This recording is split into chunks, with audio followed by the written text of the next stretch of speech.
soit avec vous. Nous cheminons vers la fin du temps de Carême et aujourd'hui c'est le 5e dimanche. L'évangile qui nous est présenté vient de Saint Jean au chapitre 12e où Jésus décrit l'événement central de sa vie. Il s'agit de sa mort et de sa souffrance. C'est la Pâque du Christ. Mais deux événements majeurs sont à mettre en exergue. D'un côté, le thème de l'heure et de l'autre côté, le thème de la glorification. Jésus dit, l'heure est venue où le Fils de l'homme doit être glorifié. Il s'agit de quoi? Les Grecs sont venus pour demander à Philippe de leur donner de voir Jésus. Dans l'évangile de Jean, voir c'est quoi? Voilà pourquoi Jésus dit que quand le Fils de l'homme sera élevé, c'est qu'il le voit, c'est-à-dire qui croit ne sera pas perdu. Il s'agit donc du moment crucial où Jésus doit être cru comme sauveur. Mais contrairement à Cana, où Marie demandait un miracle et où Jésus disait que son heure n'est pas venue, maintenant l'heure de Jésus est venue. C'est quoi cette heure? Jésus révèle dans le texte que nous venons de lire que son heure est liée à comme le grain de blé qui tombe en terre, son heure est liée à sa mort.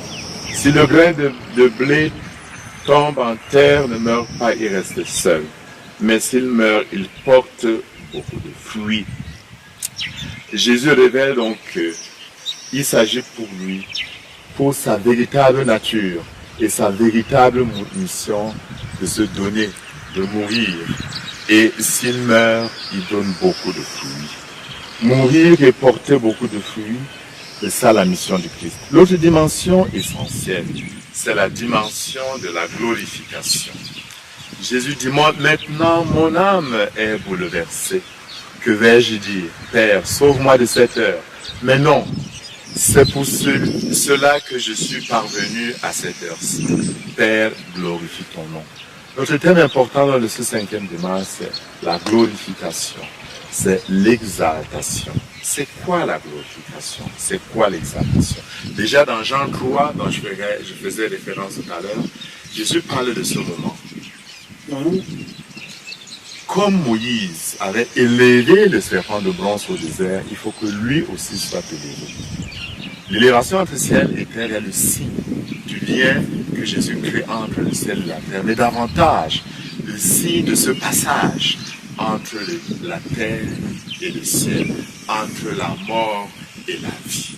La glorification de Jésus donc, c'est sa crucifixion. C'est quand il est en croix, c'est ça son œuvre. Mais contrairement à ce que ça peut donner à penser, c'est pas une défaite. C'est comme le grain de blé tombé en terre, qui on a l'impression que ce grain pourrit, mais qu'en pourrissant, il donne la vie.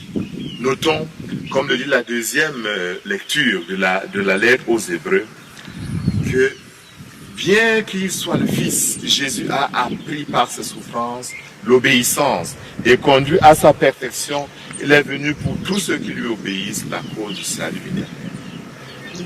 Comme il en est de Jésus le Sauveur, il en est ainsi de tous ses disciples. Voilà pourquoi dans l'évangile que nous lisons, il dit, si quelqu'un veut me servir, qu'il me suive. Et là où moi je suis, là aussi sera mon disciple, mon serviteur. L'heure de la glorification du Christ a deux versants. La passion et la gloire. L'humiliation et la glorification. Le calvaire et le ciel. Les ténèbres et la lumière. La mort et la résurrection. Comme le Christ, nous, ses fidèles, nous passons par ce chemin.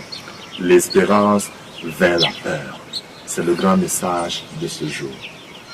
Que Dieu, dans son amour, vous bénisse, qu'il vous comble de sa grâce, au nom du Père et du Fils et du Saint-Esprit. Amen.